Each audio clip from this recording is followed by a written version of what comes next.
Adam, le premier homme et le premier prophète selon les traditions monothéistes, chaque peuple a reçu un messager juste, un envoyé divin pour rappeler l'humanité à la droiture, à l'unité, à la justice.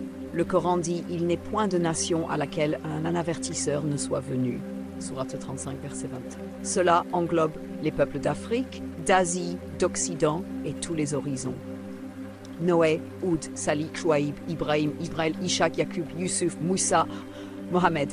La lignée des prophètes traverse les continents et les peuples. Le message, lui, reste pur, mais les langues, les visages et les contextes changent. Qui est arabe? Qui est juif? Qui sommes-nous? Ibrahim, Abraham, père des croyants, est un point de jonction. D'un côté, Ismaël, père des Arabes.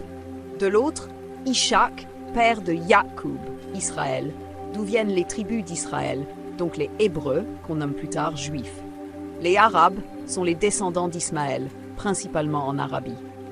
Les Juifs sont les descendants d'Israël, Yaqub, installés entre Égypte, Canaan et plus tard en diaspora. Et les Africains? L'Afrique a vu naître des peuples puissants, des civilisations millénaires, et elle a reçu aussi des prophètes. On oublie que Moussa, Moïse, est né en Égypte, que Issa, Jésus, a trouvé refuge en Égypte dans son enfance, que Luqman, sage cité dans le Coran, était africain. Certains disent même que Idriss, Enoch, vécut en Nubie ou en Éthiopie. Et Harut et Marut, ces deux anges, descendus à Babylone, enseignaient les mots, les secrets, les clés du savoir, mais toujours en mettant en garde « Nous sommes une tentation, ne mécroyez pas ». Ce qu'ils ont transmis, certains y voient l'origine de la pédagogie, de la rhétorique, même du savoir juridique, et oui, du divorce en tant que séparation encadrée par une loi.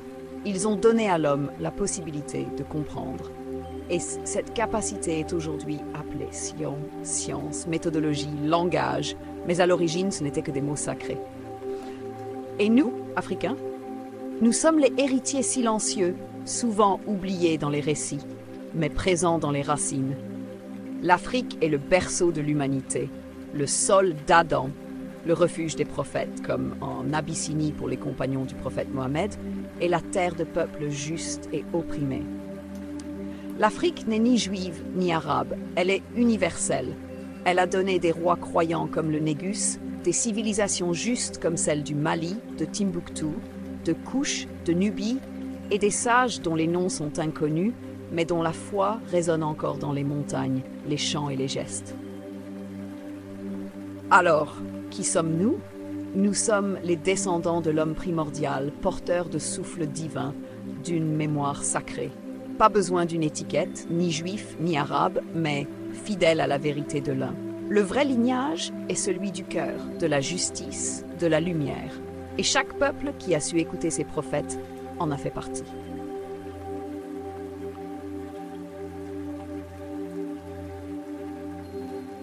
Mais dans cette danse entre la lumière et l'ombre, une chose demeure. Le bien et le mal sont les seules vérités absolues.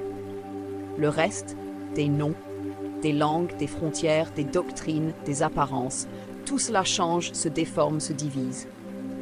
Mais le fond reste le même, le choix reste le même, le message reste le même. L'arbre des prophètes, un seul message, 1000 visages.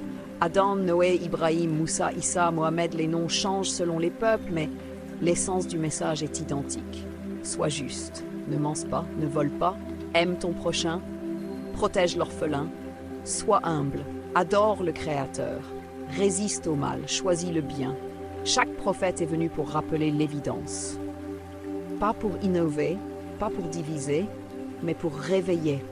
Le même arbre, la même sève, le même ciel. Mais qui n'a pas encore compris? Est-ce celui qui cherche des querelles de noms? Celui qui défend une étiquette plus qu'un cœur pur? Celui qui croit que la vérité est dans son drapeau, pas dans ses actes? Ou bien celui qui lit les messages des prophètes comme on lit un conte sans y voir un miroir? Le bien et le mal sont clairs. Le mensonge est un poison. La vérité est simple. Ce monde est un théâtre, mais les conséquences sont réelles.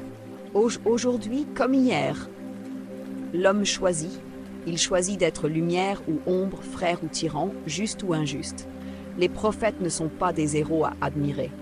Ils sont des rappels, des modèles, des témoins. alors qui n'a pas encore compris, celui qui cherche dans l'illusion ce que la vérité lui a déjà soufflé au cœur.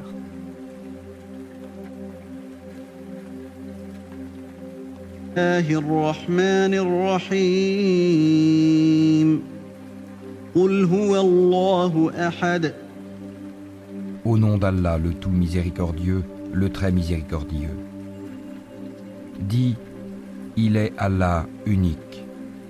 الله الصمد Allah, le seul à être imploré pour ce que nous désirons.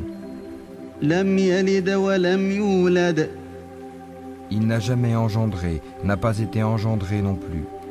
ولم يكن له كفوا أحد Et nul n'est égal à lui.